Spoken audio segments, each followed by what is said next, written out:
When did you get back to LA? Because were you in Oregon for a little bit? Yeah, I was up in Oregon for, God, like 2.5 months. I got back on Saturday. You got a beach house up there, right? Yeah, exactly. Yeah, and we played at on Seth Meyers, me and some friends. We were all in different locations, but I got to film myself in the backyard of the Oregon house and have the ocean behind me. It was pretty nice. Wow. So you're like right next to it, man. Yeah. It's pretty amazing. It's a very interesting part of the country, and I like it. I like it a lot. But yeah, my wife and I were up there for quite a bit of time. And the thing is, all my musical equipment is down in Los Angeles, and kind of like once a record comes out, I then sort of start getting that itch to play again and work on new stuff and things like that. So it's good for me to be back here now. Have you still got the studio in LA as well? Yeah, exactly. That's where I am right now. The studio I share with Chris Thompson, my bandmate in Vampire Weekend. CNC Music Factory. How often are you kind of down there every day then now at the moment that you're back? Yeah, definitely. I mean, it's a mess right now, I'll be honest. Just because, all the gear is kind of strewn about and not. I find that, it's always good when I finish a project to just clean up and organize and start over, kind of. It's a little bit like picking up the pieces or whatever after a breakup. I guess it's kind of a weird metaphor for when you put a record out, but it's like once that era is done, it's good to just kind of like clean up and reorganize and just get everything in shape. So I got back on Saturday and I've been doing like these little radio sessions and stuff, but I do just need to basically clean for 2 days. That's going to be on the docket the next 2 days, I think. I guess a messy studio kind of indicates a productive one as well, though. Exactly. If you're just like in the zone, you're not necessarily thinking about keeping things clean. That's a sign of productivity. I mean, this studio was Mario C., the Beastie Boys producer. It was his studio before Chris and I took it over about 3 years ago. And I got to meet Mario C. when I looked at the place. He was so nice. And there's the famous line in Intergalactic by the Beastie Boys where Mike D says Mario C. likes to keep it clean. And I'm sure for his entire life, he's like always been asked that, such a great song from, like 25 years ago. And I was a huge Beastie Boys fan growing up. I had never met Mario C. before, and I was like, listen, I know you always get asked about this, but when they say Mario C. likes to keep it clean, is it like you like your audio mixes clean, you like the sound to be like clean, not too distorted, or is it like, the studio is really, really messy from working on sessions and you want the guys to clean it up? And he said, well, it was both, which I loved. But so I feel like I'm in a way tapping into the tradition of Mario C. likes to keep it clean. Mario C. would not like the state that this room is in right now. I'll put it that way. I guess it's good to have that free space. Was it quite a different thing when you were over in London doing stuff and you're in someone else's studio? Is the atmosphere quite different when it's not your home? Oh yeah, it's super different. I mean, my setup would have been, I had a very, very modest setup at my place in London at home, which I guess what I'd say is that my setup when I lived in London is that it was in my actual home where I slept was where the studio was. And it was just a one room in, our flat. My wife's a writer and she writes historical romance, and it would be very weird if I was working on like electronic music down the hall while she was trying to imagine something happening in 1800s England. So I had a very, very modest setup in the house, and then I would go to studios and, do like 2 weeks or whatever when I made records in the past. I made my second solo record in Brixton, and what's the name of that? The name is just escaping me. God, I can't remember the name of that studio in Brixton I used to. But yeah, it just I would go there, work, then come home, but it would be a temporary space. Whereas having my own dedicated full-time studio, this record, Dead Hand Control, was the first time I had that opportunity. And like, I do think that the record is better for it. I think that the record sounds like by far the best of my 3 solo records, and I think that comes from just like building out a studio and all that entails. Is that a time thing as well? When you don't kind of have that ticking clock going on, you can spend as long as you like in there. Yeah, absolutely. And spending, it took me a year and a half to make this record, and that's like the longest it's ever taken me to make a record. Yeah, there's no pressure. There's nothing. You can kind of just work at your own pace when you have your own full-time studio. So yeah, I absolutely loved it. It was great.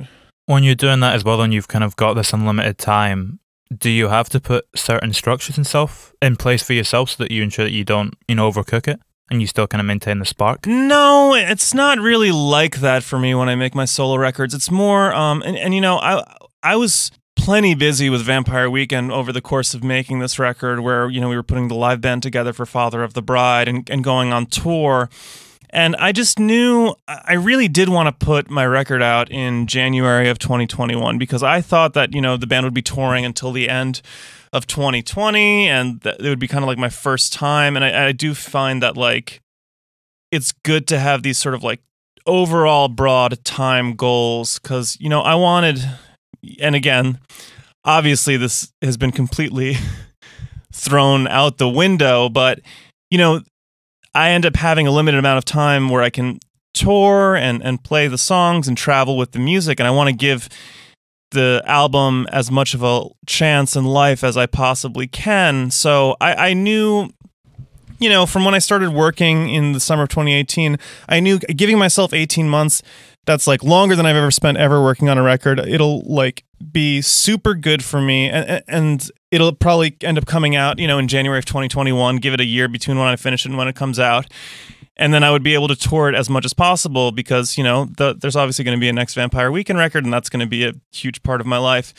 So I'm very good at deadlines, and also like I find the process of working on music to be so like joyful and just like beautiful and fun. I do feel like, when I'm inspired by something, I can work for 12 hours a day, and it's like I love every moment of it. I love solving problems, figuring out why something doesn't sound right, how to get it over the finish line. So it's not there isn't a risk of overcooking it, because I did have a deadline in mind, and I was able to hit it. And I would be home for 2 weeks and I would record, and then I'd go on tour and I would listen to what I worked on for the 2 weeks, and that helps give you a little bit of perspective. And while touring and listening and thinking about the record, I would know exactly what I wanted to try and accomplish the next time I came home. So it's a good balance. I do feel, I keep saying it to CT, like, when we hang out, but like if you had told me when I was 16 years old that I would have this dedicated space with all this incredible equipment that I can just go to and use whenever I want, I wouldn't have believed it, because it's just so much fun. So I don't know. I do feel like I have this good balance and really good situation, and it gets me very excited for, whatever the next steps are and whatever the next thing I'm going to work on is. What you were saying there as well, like how much being on tour kind of helped to get that perspective, because you would come back after a couple of weeks and the time would have passed and you'd have a slightly different view on it. Were you on tour when you stopped off at the studio in London, Damon's? Yeah. So I did work on the 2 most important days of working on this record were at Damon Albarn's studio, 13 Studios in West London. And basically, I work with a guy by the name of John Foyle on all my solo music. He co-produced the second record, Man of the World, and he's done, he always records my vocals and does the first comp and stuff like that. And I had forgotten that he had moved studios, but we had made plans to record in May of 2019, because I was going to the UK with Vampire Weekend. We were going to be playing the Radio 1 big weekend, and I had a couple days that I was going to stay behind and go to London and work with him and, stay with friends that live in Notting Hill. I don't know. I got to the studio and John was like, "Hey, how's it going?" And he was like, "Hey, Damon's on tour with The Good, the Bad, and the Queen. We can use his studio for the next 2 days." And it was over the May bank holiday, so it was a Sunday and a Monday, and the entire building was empty, and it was just me, John, and all of Damon's shit. I got to use a bunch of his synths. You know, I recorded almost all the vocals of the record there. I recorded the piano there, and it just was my two favorite days of all time of ever working on music, because it was, you know, this musician who I absolutely love, who's made so many records that are so important to me, and getting to play all his stuff. It just, yeah, it was a dream. Is it a different thing recording vocals when you're on tour like that? Because obviously if you're doing like backing vocals live every night and then you go into the studio to kind of work on that, does it impact it in any way, or the approach to it? You know, I don't know. It's interesting you bring it up, because I'm doing these like little radio sessions, and I came back from Oregon, and I started like singing on Monday, and wow, have I not been singing. Like I just we did this one TV thing, and otherwise I haven't sang any of these songs, which is so wild to me. But so I've gotten back into singing shape in the last 2 days of just like practicing and working on it. But yeah, it did feel, I did feel comfortable in like the like physicality of singing, because we were touring, and yeah, like my musical muscles or whatever would have been in use every night playing shows. So maybe there is something to it. I mean, I've done a bunch of interviews where I've talked about how, you know, this is the first record where I really feel like my voice sounds good. Like my singing voice sounds good, which can be kind of a silly thing to say. But I did really think about where to sing in my register, and like to try and get my voice sounding as deep as possible. And I think there might be something to recording all the vocals while I was still on tour with Vampire Weekend, because yeah, I recorded all the vocals with John.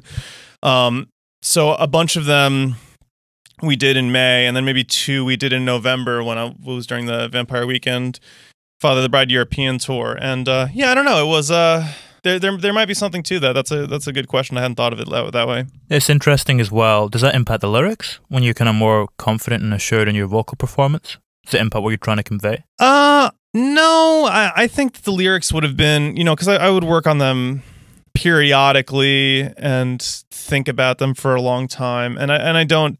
I mean, it becomes hard to isolate how something influences you and how something in your life manifests itself in your recordings. But I don't think that there was necessarily that much of an influence on the lyrics. The fact that I was like traveling and touring, because I was just, yeah, the album has like a loose concept, and I was thinking about those concepts, and I think it would have been the same regardless of the kind of like situation under which the vocals are recorded. Are those concepts something you have before you begin writing the songs, or are they something that emerge organically once you've started that process? It's with this record, it really was the first thing, and I like to work in a way. I come up with songs in 4 different ways. I've kind of realized over the years in terms of starting songs. I'll start it on a piano, I'll start it on a guitar, I'll start it by making a beat on the computer, and then the last one is I'll start it with a song title. And sometimes a song title will just pop in my head, and I love it as an exercise. So you know, the song Endless Me, Endlessly, that just like that turn of phrase popped into my head, and I thought, okay, there's something there. There's something interesting. What does a song called Endless Me, Endlessly sound like? That's kind of like how that song began. And on this record, half of the songs started that way. So, you know, Dead Hand Control, Endless Me, Endlessly, Dead Hand, and Cast Noir all were song titles before they were songs. And the themes and ideas of this record is basically, I would have read about the context of Dead Hand Control, the concept of Dead Hand Control, shortly after my last record came out, which is called Man of the World. I read it in the context of the writer Edward Albee, who died, and in his will, he said, "I want all my unfinished work to be destroyed."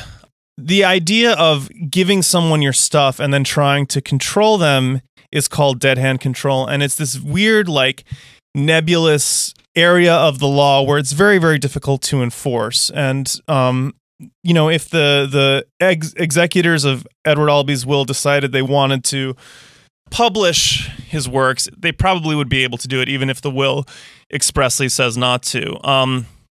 Another example of Dead Hand Control, to go back to the Beastie Boys, is when MCA died. He said in his will he didn't want any Beastie Boys songs to be in commercials. And the idea of an artist trying to control what happens to their work after they die, I just found so fascinating. Spent a lot of time thinking about the nature of control, the illusion of control, and its relationship to what I do, which is make music. And I kind of came down on this idea or this issue thinking that the thing that I can control is the recording. The thing that I control is what the album sounds like, what the album looks like.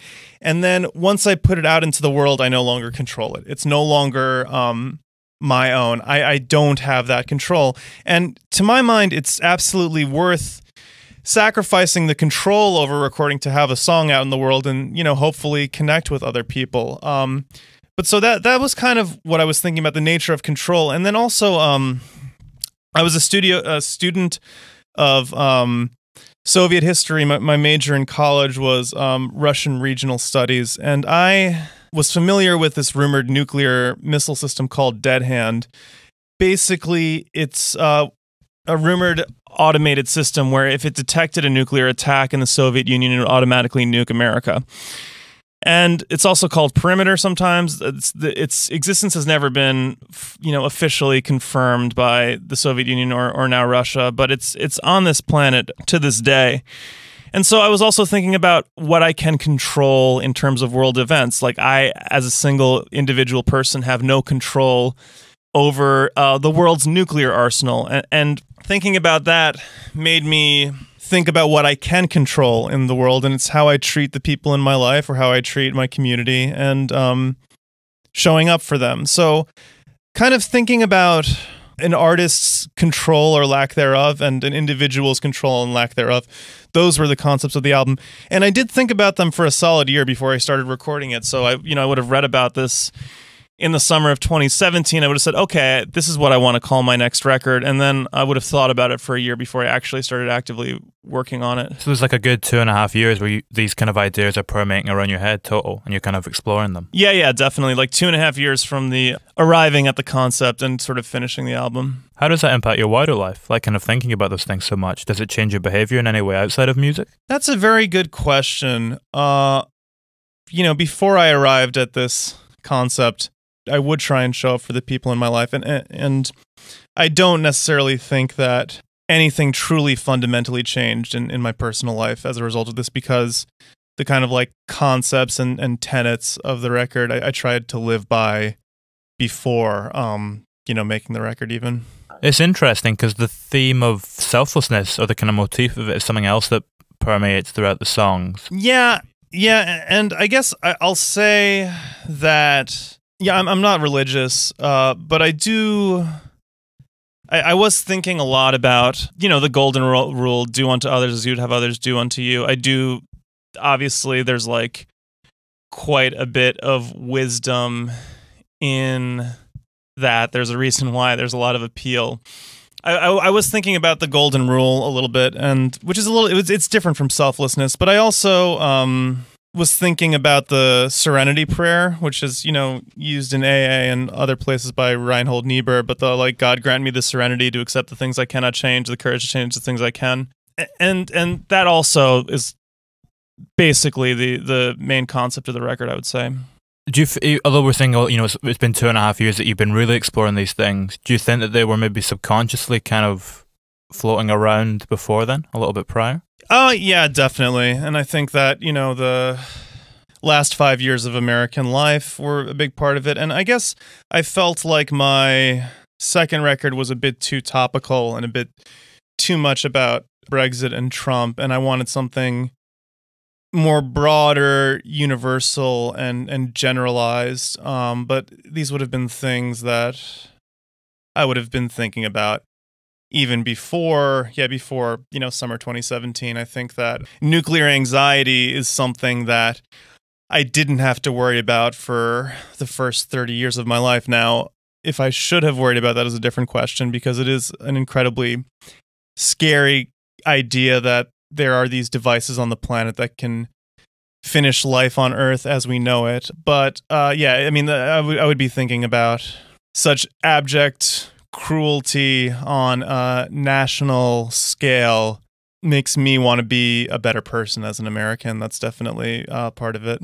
Why weren't you worrying about nuclear, the kind of nuclear threat for the first 80 years of your life, out of interest? I think because someone profoundly unfit came in, had control of the nuclear arsenal, had control of the United States nuclear arsenal. It's incredibly scary. And I don't know if you're familiar with the doomsday clock, but I remember after the 2016 election, they moved the doomsday clock closest to midnight that it had ever been in my lifetime. And so, yeah, there's a finite amount of time you can devote to your anxieties and your fears and the things that you worry about. But someone so profoundly unfit having the nuclear codes, to my knowledge, he must have been the most unfit in the history of the nuclear age to have it. And, we got through his term, but it's incredibly scary stuff.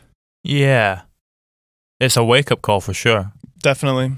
I don't know. Do you think the end of the world is a conceivable possibility though in our lifetimes? Do you think it could actually happen, or is it? Because it's in no one's best interest, is it? Yes, I absolutely think it's possible.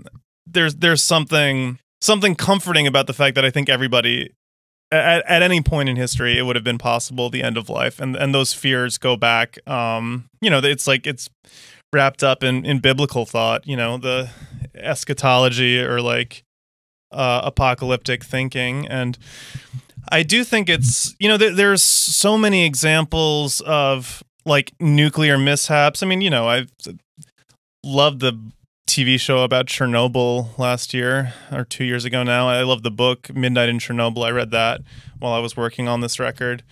But, there was this incident I just read about, in December. I was going on a reading spree, and a plane carrying a nuke, like the nuke fell off the plane, or the plane crashed. I can't remember which one, in the 1960s in North Carolina.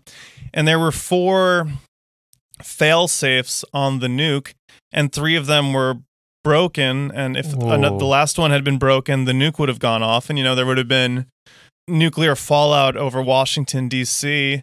And who knows what if that had happened then. Would America have known it was their own plane? Would they have thought maybe it was a Soviet attack?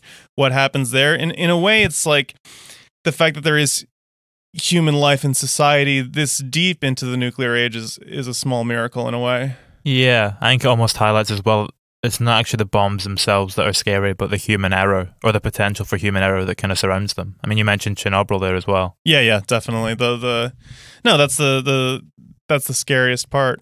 It's interesting that this new record is a little bit, like you were saying, kind of less, I think was direct the phrase, kind of a little bit less moody than the one following it, which kind of came right after Trump and Brexit and all of these things. Is that you adjusting to these things kind of being in a world, or are you kind of moving past it and trying to find hope in a different way, or what's kind of I would say latter. Yeah, I wanted this record to be, I guess I like to think of records having an emotion that can be a helpful tool for me. And I think that the Man of the World was a record largely about anxiety and fear. And I wanted this record to be about romance. I wanted this to be my romantic record. And so I did want to make something that was hopeful, ultimately, and tried to find, silver linings in scary situations, and kind of going back to that idea of being good to the people in your life. That's a beautiful thing if you can do that. And yeah, so that was, it wasn't necessarily moving past it. It was more just like recognizing the scariness of it, but then trying to find hope in spite of it. Yeah, you can't live a life in fear. Yeah. It's interesting what you were saying there as well about this one, you wanting this to be your romantic record. Can you kind of see the romantic songwriter of your music in your daily life? Can you see that side of you kind of shining through there too? It's an interesting question. I don't think that it necessarily changes the romance in my life, what I'm working on. I don't know. I find that when I make records, it's this very contained thing. It's like I show up at the studio, I think about what I want to accomplish, then I go home and hang out with my wife. Yeah, I don't know. That's a very good question, and like a hard one for me to answer how it shows up in my life. But I don't necessarily think that it would make me any more romantic as a husband or whatever because I was working on a romantic song. Because the truth is, making music in and of itself, making an album, it's not a romantic thing. I'm sitting in front of a computer playing instruments and like staring at a computer screen and pushing around transients and shit like that. And so it's not, you want the end result to be something romantic, but the actual like the process, the like craft is not romantic. So overall, maybe you want to make a recording that inspires romance or sounds romantic, but in terms of what I'm feeling for 99% of the time I'm working on a record, it's not a sense of romance. I don't like feel a profound passion toward my computer as I'm working on music. Yeah. It's interesting is what you were speaking earlier about how you studied Russian and was it Eurasian studies? Yeah, it was Russian regional studies. Russian Studies. It's that was the name of my major. So it would be like I would take anthropology classes and ethnomusicology. Then I would also take language and history and literature. And that was the major. And maths was your minor? Yeah, and then I minored in math. What were we saying there about, this thing kind of being the recording process not being a particular romantic thing and it being quite difficult sometimes? Do you ever take things, can you like take a mathematical approach to it, if you understand what I mean? In terms of like structuring it, can you kind of break it down and look at it from a technical standpoint in any way? Yeah, definitely. And there is like minoring in math and having a solidly mathematical way of approaching things is very helpful in music, I find. And it can be as simple as just like BPM and what the tempo of a song, how it'll flow in, like that kind of stuff. And thinking about keys. I don't know. It's all there. Obviously, there's numbers everywhere. That's the thing. I guess it does help. I'm kind of at a loss for words, specifically how. But kind of like what I was saying earlier. It's not like there was like roadblocks or this was a tremendously difficult record to make. It was like kind of like considered, planned out, and I don't think there was a single day that I spent in the studio where I was like, oh, fuck, this, I can't get this right. I need to go home. What an awful, awful day.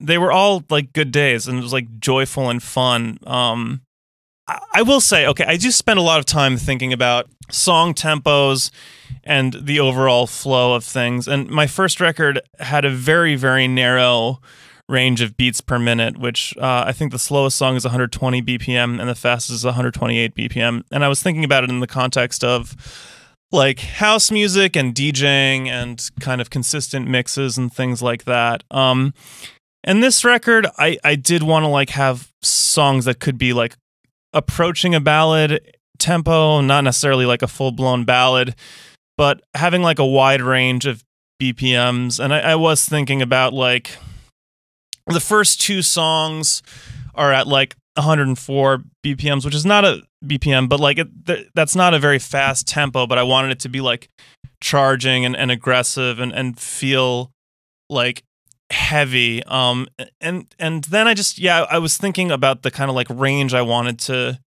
have there be, and I wanted there to be songs more in that like 120 to 130 sweet range of like house music, and then I was like, okay, there should be like some slower songs. One should be around 95, one should be around 88, and like that's where my like mathematical brain definitely shows up on my records, is because I do spend a lot of time thinking about the flow and thinking about the journey and the adventure that an album is, and I find tempo always plays a big part in that, whether I'm listening to a record or when I'm making a record.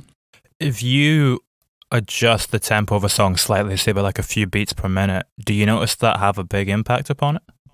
Oh yeah. It just the groove. It's all there. The groove it's so important. So no, you have to find what place feels right for a song. Definitely. Did you find yourself tweaking them throughout the process, or does that kind of stop at a certain point? No, that stops fairly early. Where I'll just like, I'll figure that out very early on in making a track, and when it feels right, I don't look back, because then there are all kinds of things you can do in the computer where you speed and slow things up, but you do want to mostly record at the tempo of the song. When you then slot that song, once it's firmed up, into the kind of trajectory of the record as a whole, can that impact or affect your perception on the kind of momentum and speed of it and how it flows and works? Yeah, definitely. I mean, it's all pre-considered, whereas the first two songs I wanted them to flow together. I wanted them to be 140, 104. The third song I wanted it to be a more up-tempo rock song, so that's at 130. And then I wanted to drop down slightly. I like songs that flow right into each other, so the track 1 flows right into track 2. Track 3 flows right into track 4, which is at 122, so it just slows down a little bit. And I think of it as kind of calming, being a bit calm after a kind of chaotic song ending. And then, it's just all... I'm always thinking of flow. I'm always thinking of how the songs run into each other. And that's when I'm thinking about a record. The starting point of this record, aside from the concepts, was I wanted it to have the least number of songs of any of my albums, but also be my longest album. And so, there's 2 9.5-minute songs on this record as a result. It's all, I realize I'm sounding like I'm getting a little bit obsessive about the math, and now that I'm thinking about it out loud, no one's ever asked me a question like this before, but it's all in there. Yeah, it's all in there. I guess it is quite a strategic thing, like the way you place the 9-minute songs at the end of each side of the record.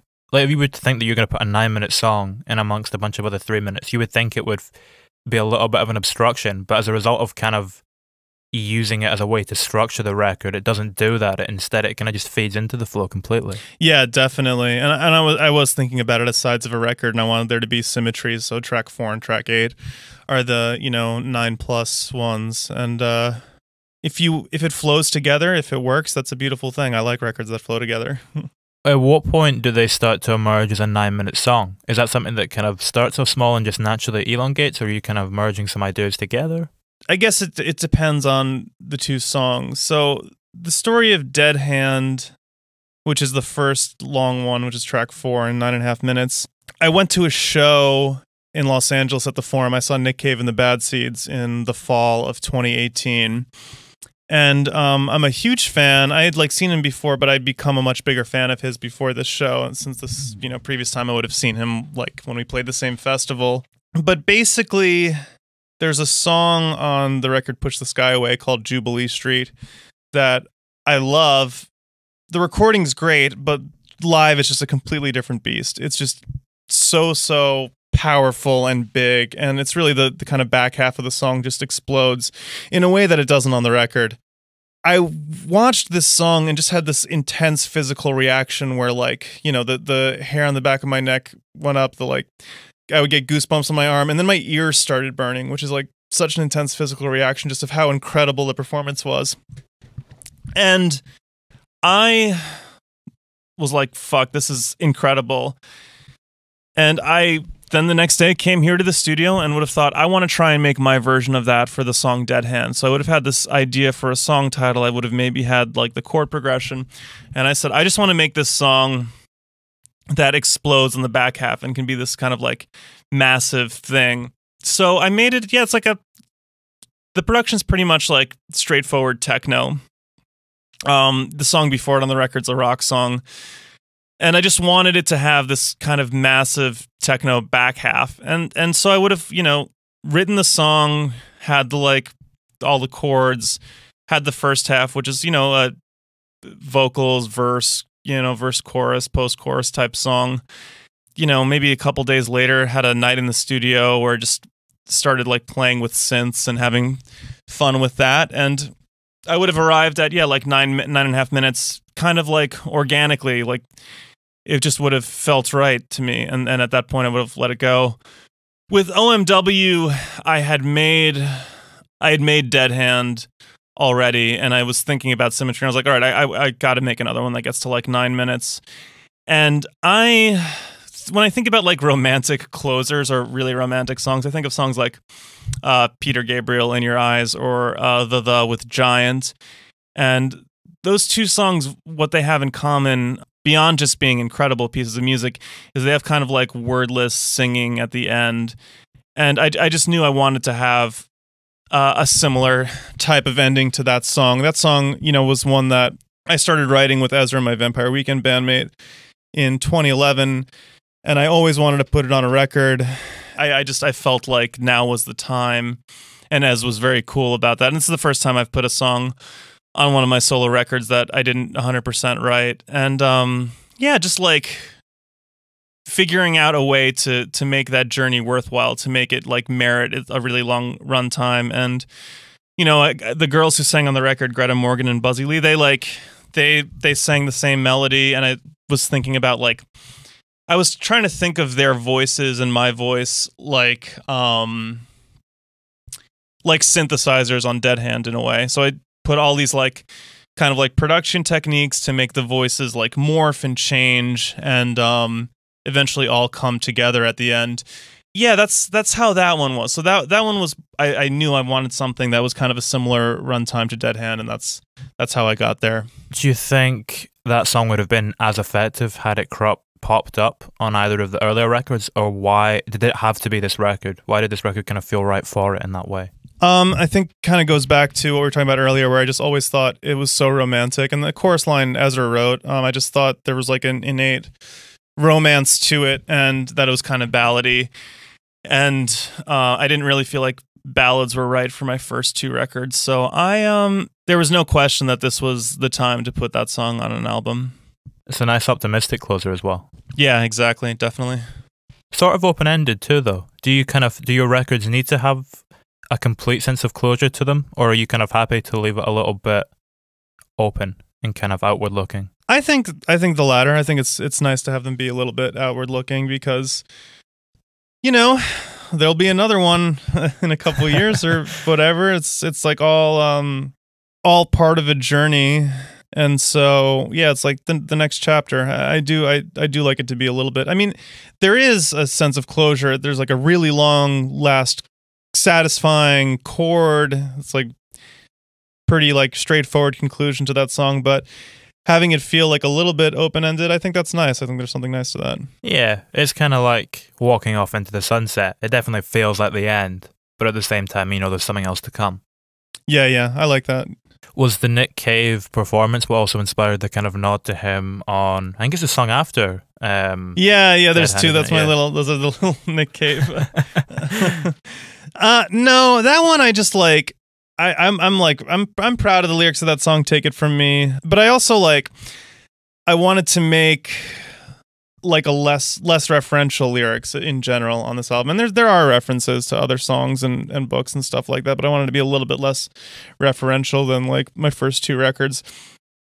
But it taps into that idea of being there for someone, selflessness. And I like the idea of having a verse of the song just be filled with musical references. So I did. The lyrics are if you want to hear some Cave, I can put on Stagger Lee. If you're looking for a rave, we can dance to Set You Free, which is the entrance rave song. When you're sick of all the noise, I'll play 433, which is the John Cage silent song, because you can take what you want if you take it from me. I liked having a little verse that's just purely references to music. There's a Hot Chip song that does it that I always really liked, where it's just referencing a bunch of different musicians, and I want to do my own version of that. Were there a few others that didn't quite make the cut? Did you have quite a large brainstorm when it came to references you wanted to include at that point? No, I just that one I wrote in the car from the north of England to London in May. So I like it. It ends up being, you have your tent poles, the lines that are going to be in the song, and then there are other ones you're kind of trying to figure out. And I just it just popped into my head, thinking of things that rhyme with Take It From Me. So I don't know why. Yeah, so I would have written that, 6 months after I recorded Dead Hand, or after I saw Nick Cave play.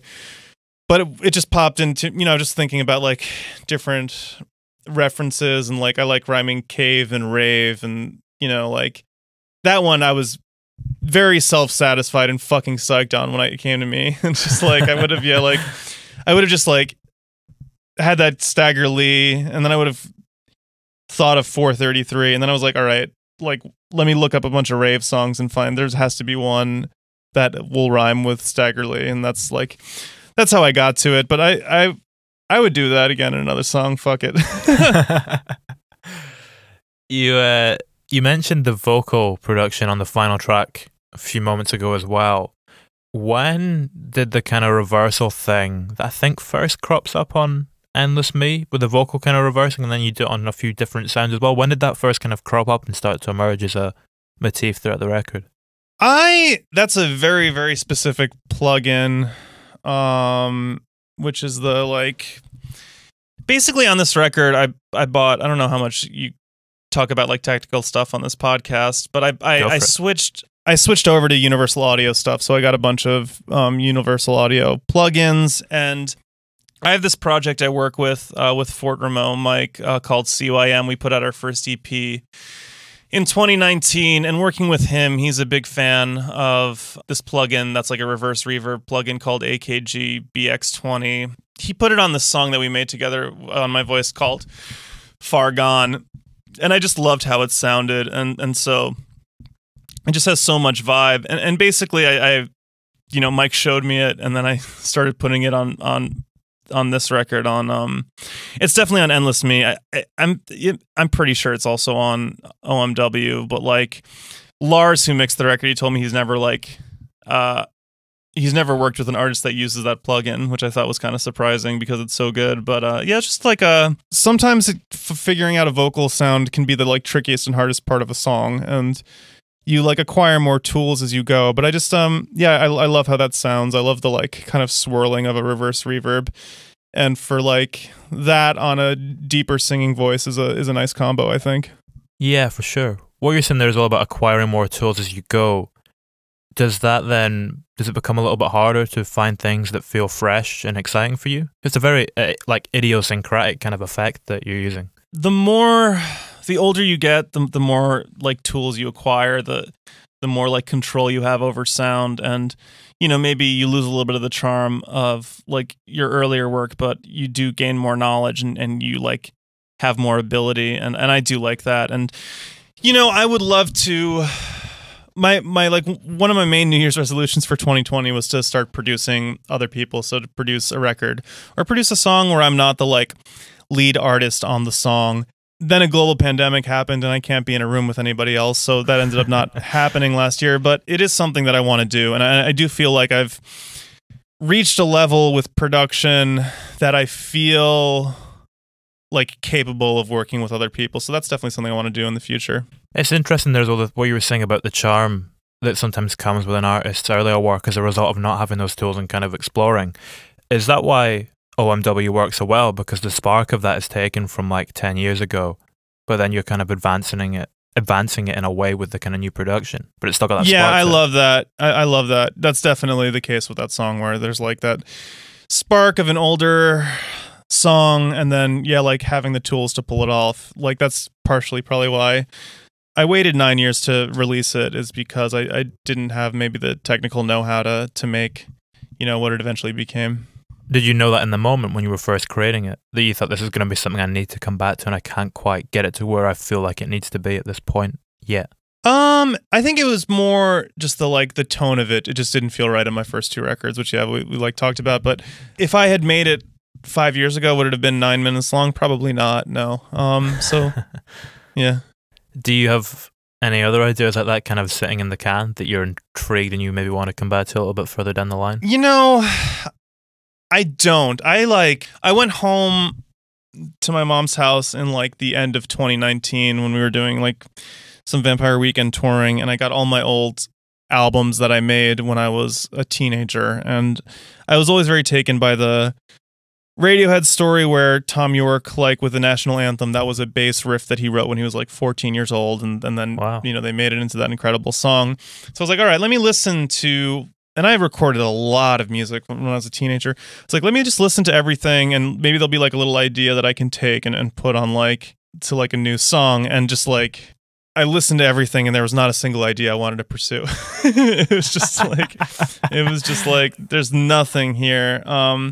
So I don't know. I mean, there are like little demos and things that I would like to, that I haven't listened to from, like 5 or 10 years ago that I probably will go back to at some point. But there's nothing like looming as large as OMW for me. Did you still keep those things that you've been working on when you were 14, 16? Oh, I mean, I have the albums. Yeah, definitely. They're like super embarrassing, but I mean, they're not embarrassing anymore. I used to be like so embarrassed and scared of them coming out. Now I don't care. I'm like far enough removed. That's 20 years ago now. It's crazy. I'm not worried about it getting out, but I still have those records. Yeah, totally. Were you singing on them? Oh yeah, very badly, very poorly. What does dropping the songs as like pairs offer you that dropping them just as a single wouldn't? That kind of approach. Yeah, my manager John Picard, it was his idea to put out 2 songs at a time, and I think it gives you a better picture of a record. So the first 2 that came out were Endless Me, Endlessly, and What Do You Say When I'm Not There? And the second drop was the title track and Take It From Me. And I like it. It's something that Vampire Weekend's done for a long time now. It's like we did that going back to Modern Vampires. But so I think you do just get a bit more of a picture of what an album is going to sound like. So that was why we did it, but it was fun. Yeah, it's interesting because it's not like they're B-sides. It's like you kind of just drop in the 2 songs. Yeah, definitely. That's kind of one thing I've wondered, because like I'm curious if like other people perceive them as B-sides, because I definitely didn't. That's kind of one thing that I've been thinking about lately, like when I think back to how the songs have come out, because they are kind of like double A-sides. But I don't know, it was an interesting experiment, definitely. When do the suits start to enter the frame? The suits? Oh, just because you've had a different collection for each record. They kind of seem to be getting progressively more colorful and like Wes Anderson-y. Yeah. I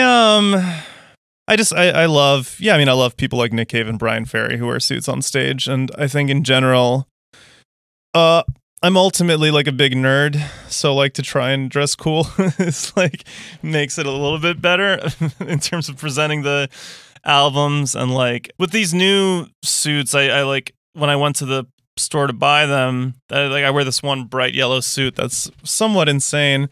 I tried it on, and the woman working at the place like, you're the first person ever to try that suit on in the store. And I was like, that's really funny.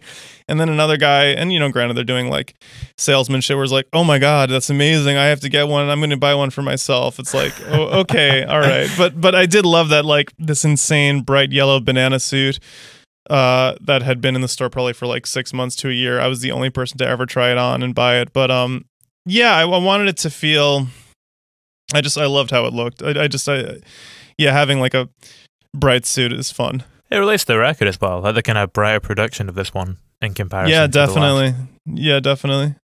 I wanted to wrap us up by asking something. I heard it in an interview a few weeks back now, and I asked it to another artist I had on the podcast for the first time, and his answer really fascinated me. So I thought I might bring it up once again. And it's that this desire that we have to create things and make music oftentimes is kind of fueled by some kind of a hole in our life, something we're trying to fill and fulfill. Now that you're 3 solo records in at this point, have you kind of got more of a sense of what that hole is and what you're trying to fulfill by releasing these albums and what they're kind of doing for you in that way and adding to your life? That's a great question.